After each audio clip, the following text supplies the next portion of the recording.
ഫലങ്ങൾ കൃത്യമായ സൂചന നൽകുന്നത് 47% യുവ വോട്ടർമാരും UDF അനുകൂലമായാണ് ഈ തെരഞ്ഞെടുപ്പിൽ പോൾ ചെയ്തിരിക്കുന്നത് എന്നുള്ളതാണ് എക്സിറ്റ് പോൾ ഫലങ്ങൾ വ്യക്തമാക്കുന്നത്. LDF ആ ഒരു എഡ്ജില്ല. കേവലം 36.8% ഈ യുവ വോട്ടർമാരുടെ വോട്ടിംഗ് രീതി LDF അനുകൂലമായി മാറിയെന്ന് മാത്രമാണ്. NDA ഒക്കെ പല സംസ്ഥാനങ്ങളിൽ നമുക്കറിയാം BJPക്ക് അധികാരത്തിൽ വരുമ്പോൾ യുവ വോട്ടർമാരുടെ വോട്ടുകളൊക്കെ പ്രതീക്ഷിക്കാറുണ്ട്. പക്ഷേ കേരളത്തിൽ അത് സംഭവിച്ചിട്ടില്ല. കേവലം 11% വോട്ടുകൾ മാത്രമാണ് BJPക്ക് ഈ യുവ വോട്ടർമാരുടെ ഭാഗത്ത് നിന്ന് ലഭിച്ചത് എന്നുള്ളതാണ് ഈ എക്സിറ്റ് പോൾ ഫലങ്ങളുടെ വളരെ കൃത്യമായ സൂചന. 35 മുതൽ 44 വയസ്സ് വരെ പ്രായമുള്ള വോട്ടർമാർ, അവരിൽ 41.5% UDF പിന്തുണയ്ക്കുന്നു, 40.2%. വലിയ വ്യത്യാസമില്ല. കേവലം ഒരു 1 പോയിന്റ് ഒരു വ്യത്യാസം മാത്രമാണ്. 1.3 വ്യത്യാസം മാത്രമാണ് UDF LDFുമായി. 35 മുതൽ 44% വരെയുള്ള വോട്ടർമാർ 40.5% UDF പിന്തുണയ്ക്കുമ്പോൾ LDF 40.2% മാത്രവും NDAക്കാകട്ടെ 14.8% എന്ന കണക്കിലേക്ക് കൂടി ആ വോട്ടർമാർ മാറുന്നു എന്നുള്ളതാണ് ഈ എക്സിറ്റ് പോൾ ഫലത്തിന്റെ വലിയ ഒരു പ്രത്യേകത. 55 വയസ്സിനും മുകളിൽ പ്രായമുള്ള വോട്ടർമാരിൽ 42% UDF പിന്തുണയ്ക്കുമ്പോൾ 40.3% പിന്തുണ LDF നൽകുന്നത്. NDAക്ക് 14.3% ആളുകളും വോട്ട് ചെയ്തു. 2% വ്യത്യാസം, 2.3% വ്യത്യാസം ഈ 55+ ആളുകളുടെ വോട്ടിംഗ് ഷെയറുമായി ബന്ധപ്പെട്ടുണ്ടാകുന്നുണ്ട്. എടുത്തു പറയാവുന്ന ഒറ്റ കാര്യമേ ഉള്ളൂ, യുവ വോട്ടർമാർ, കന്നി വോട്ടർമാർ, ചെറുപ്പക്കാർ അവർ UDF പിന്തുണയ്ക്കുന്നു. അതായത് കേരളത്തിൽ ഒരു ഭരണമാറ്റം ഉണ്ടാകണം എന്നുള്ള കാര്യം ചെറുപ്പക്കാർ ചിന്തിച്ചിരുന്നു. അതുകൊണ്ടാണ് UDF ഈ മേൽക്കൈ കിട്ടുന്നത്, അവർക്ക് കേവല ഭൂരിപക്ഷത്തിലേക്ക് എത്തുവാൻ കഴിയുന്നത് എന്നുള്ളതാണ്. ഇനി ഈ മേഖല തിരിച്ചുള്ള മറ്റു കാര്യങ്ങൾ, അർബൻ മേഖല അല്ലെ, നഗര കേന്ദ്രീകൃത വോട്ടർമാർ, നഗര കേന്ദ്രീകൃത മണ്ഡലങ്ങൾ പ്രധാനമാണ്. അവിടെയും UDF ഒരു എഡ്ജ് ഉണ്ട്, 42.4, 39.8. അതേസമയം ഗ്രാമങ്ങളിലും എഡ്ജ് UDF 43.3, UDF LDF 38.7.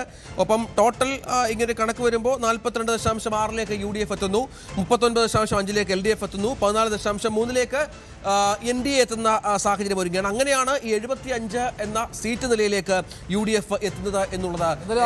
ഒരിക്കൽ കൂടി നോക്കാം, എത്ര സീറ്റുകൾ LDF, എത്ര സീറ്റുകൾ UDF എന്ന് പറയുമ്പോൾ കേരളത്തിൽ ഒരു ഭരണമാറ്റം ഉണ്ടാകും എന്നുള്ളതാണ് വോട്ട് വൈബിന്റെ എക്സിറ്റ് പോളിൽ പ്രകടമാകുന്നത്. വോട്ട് വൈബിന്റെ എക്സിറ്റ് പോൾ അനുസരിച്ച് 80 സീറ്റുകൾ വരെ UDF കിട്ടാം. 70 മുതൽ 80 സീറ്റുകൾ വരെ, അതായത് 75 സീറ്റുകൾ UDF കിട്ടാം എന്നുള്ളതാണ്. അതേസമയം LDF കേവല ഭൂരിപക്ഷത്തിലേക്ക് എത്താൻ കഴിയില്ല എന്നുള്ളതാണ്. 58 മുതൽ 68 വരെ 63 എന്ന ഒരു മാർജിനിലേക്കാണ് കാര്യങ്ങൾ എത്തുന്നത്. 63ലേക്ക് LDF ചുരുങ്ങുന്നു. 75 എന്ന കേവല ഭൂരിപക്ഷം കഴിഞ്ഞ് 4 സീറ്റുകൾ കൂടി UDF ലഭിക്കുന്ന പശ്ചാത്തലം ഒരുങ്ങുന്നു. അങ്ങനെ കേരളത്തിലൊരു ഭരണമാറ്റം പ്രവചിക്കുകയാണ് ഈ എക്സിറ്റ് പോൾ ഫലം എന്നുള്ളതാണ് ഏറ്റവും വോട്ട് വൈബിന്റെ എക്സിറ്റ് പോൾ ഫലം. എക്സിറ്റ് പോൾ ഫലം വിശകലനം ചെയ്യുമ്പോൾ തോന്നുന്നത് ഒരു പൊരിഞ്ഞ പോരാട്ടത്തിൽ ഭരണത്തിന്റെ തൊട്ടടുത്ത് LDF വീഴ്ച പറ്റുന്നു എന്നുള്ള കാര്യമാണ്. അതായത് തൊട്ടടുത്തെത്തി അവർ പരാജയപ്പെടും എന്നുള്ളതാണ് ഈ എക്സിറ്റ് പോളിൽ പ്രകടമാകുന്നത്. പിന്നെ +or-3 ഒരു എറർ ഇതിനകത്ത് ഉണ്ട്. ഇഞ്ചോടിഞ്ച് പോരാട്ടം, പ്രവചിക്കാൻ പോലും പറ്റാത്ത പോരാട്ടം നടക്കുന്ന മണ്ഡലങ്ങളുണ്ട്. ഓരോ വോട്ടും നിർണായകമായ മണ്ഡലങ്ങളുണ്ട്. അവിടെ എന്തെങ്കിലും അങ്ങോട്ടും ഇങ്ങോട്ടും ചാഞ്ചാട്ടം വന്നു കഴിഞ്ഞാൽ ഈ ഫലത്തിൽ വേണമെങ്കിൽ മാറ്റം വരാം എന്നുള്ളതാണ്. അതായത് ഒന്നും തള്ളിക്കളയാൻ പറ്റുകയില്ല ഇതനുസരിച്ച്. കാരണം അത്ര ചെറിയൊരു വ്യത്യാസമേ ഇവിടെ പ്രകടമാകുന്നുള്ളൂ. 70 മുതൽ 80 സീറ്റുകൾ എന്ന് പറയുമ്പോൾ 5 സീറ്റിന്റെ വ്യത്യാസം അങ്ങോട്ടോ ഇങ്ങോട്ടോ വന്നു കഴിഞ്ഞാൽ ഫലം മറിയും എന്നുള്ളതാണ്. അതുകൊണ്ട് തന്നെ അതെ, 63 LDF, UDF 75 എന്ന് പറയുമ്പോൾ 5 സീറ്റിലെങ്കിലും, ഇഞ്ചോടിഞ്ച് പോരാട്ടം നടക്കുന്ന 5 സീറ്റുകളിലെങ്കിലും ചെറിയൊരു ചാഞ്ചാട്ടം ഉണ്ടായാൽ ഈ എക്സിറ്റ് പോളിനെ മറികടക്കുന്ന രീതി, എക്സിറ്റ് പോളിലും അത് കൃത്യമായിട്ട് പറഞ്ഞിട്ടുണ്ട്. ഇങ്ങനെയൊരു ചെറിയ കാര്യം ഉണ്ട്. അവിടെ UDF മെജോറിറ്റി മാർക്ക്, മാന്ത്രിക സംഖ്യയിലേക്ക് എത്തുവാൻ സാധ്യത കൂടുതൽ ഉള്ളത്.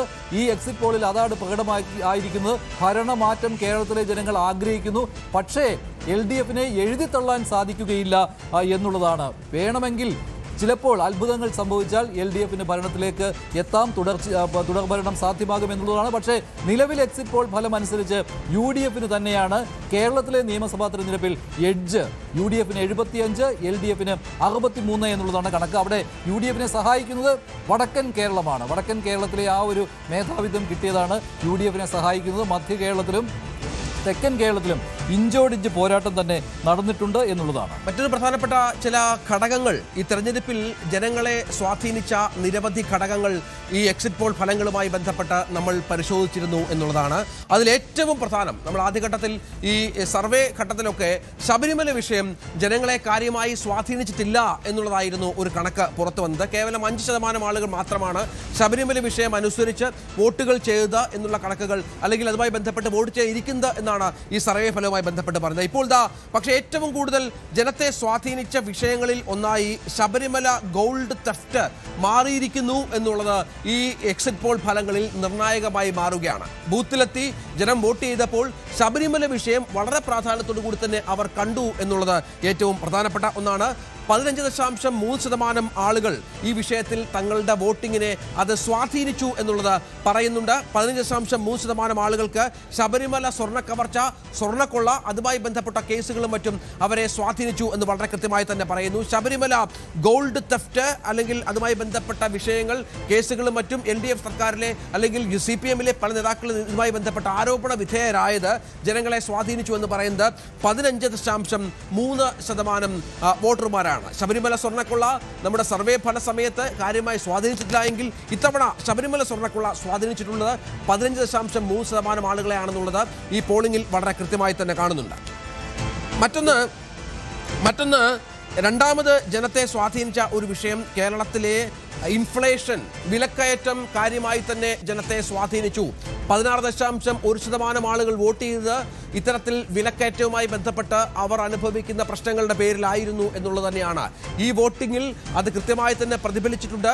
16.1% ആളുകൾ ഇത്തരത്തിൽ വിലക്കയറ്റവുമായി ബന്ധപ്പെട്ട് വോട്ട് രേഖപ്പെടുത്തി എന്നുള്ളത് ഏറെ പ്രാധാന്യത്തോടെ കാണണം. വിലക്കയറ്റവും ശബരിമല സ്വർണ്ണക്കൊള്ള അടക്കമുള്ള പ്രധാനപ്പെട്ട 2 വിഷയങ്ങൾ ഈ തെരഞ്ഞെടുപ്പിൽ വോട്ടർമാരെ സ്വാധീനിച്ചു എന്നുള്ളത് ഏറെ നിർണായകമായ ഒന്നാണ്. മറ്റൊന്നായി കാണേണ്ടത് കേരളത്തിലെ LDF സർക്കാരിൻ്റെ അഴിമതി, അതുമായി ബന്ധപ്പെട്ട് UDF കൊണ്ടുവന്ന നിരവധിയായ വിഷയങ്ങളുണ്ട്. Corruption in government and local corruption, ഗവൺമെന്റിന്റെ, സംസ്ഥാന സർക്കാരിന്റെയും ഒപ്പം തദ്ദേശ സ്വയംഭരണ സ്ഥാപനങ്ങളിലും ഉണ്ടായ അഴിമതിയുമായി ബന്ധപ്പെട്ട കാര്യങ്ങൾ ജനത്തെ സ്വാധീനിച്ചിട്ടുണ്ട്. മറ്റ് ഏജൻസികളുടെ കണക്കുകളും വന്നു തുടങ്ങിയിട്ടുണ്ട്. ഇതേ രീതിയിൽ തന്നെയാണോ വോട്ട് വൈബിന്റെ, ഇതേ രീതിയിൽ തന്നെയാണോ മറ്റ് ഏജൻസികളുടെ കണക്കുകളും എന്നുകൂടി പരിശോധിക്കേണ്ടതുണ്ട്. 6 ഏജൻസികളുടെ എങ്കിലും കണക്കുകൾ വന്നു കഴിഞ്ഞിട്ടുണ്ട്. പോൾ നോക്കുകയാണെങ്കിൽ ഇവിടെ UDF ആണോ LDF ആണോ ഭരിക്കാൻ പോകുന്നത് എന്നുള്ള കാര്യമുണ്ട്. ആക്സിസ് മൈ ഇന്ത്യയുടെ കണക്കനുസരിച്ച് ഇപ്പോൾ LDF-ന് 49 മുതൽ 62 സീറ്റുകൾ വരെ എന്നുള്ളതാണ്. UDF-ന് 78 മുതൽ 90 സീറ്റുകൾ വരെ. 90 സീറ്റുകൾ വരെ ആക്സിസിന്റെ സർവേയിൽ 90 സീറ്റുകളിലേക്ക് ഒരുപക്ഷെ UDF-ന്റെ സംഖ്യ പോയേക്കാം എന്നുള്ളത് ഏറെ നിർണായകമാണ്. 49-നും 62-നും ഇടയ്ക്ക് സീറ്റ് മാത്രമാണ് അവർ LDF-ന് നൽകുന്നത് എന്ന് പ്രധാനമാണ്. NDA-ക്ക് ആകട്ടെ 0 മുതൽ 3 സീറ്റ് വരെ, അവിടെയും സീറ്റുകൾ കിട്ടാതിരിക്കാം, അല്ലെങ്കിൽ 3 സീറ്റ് വരെ കിട്ടാം. 90 സീറ്റുകൾ വരെ. കൂടുതൽ വാർത്തകൾക്ക് News 18 Keralam YouTube channel subscribe ചെയ്യുക.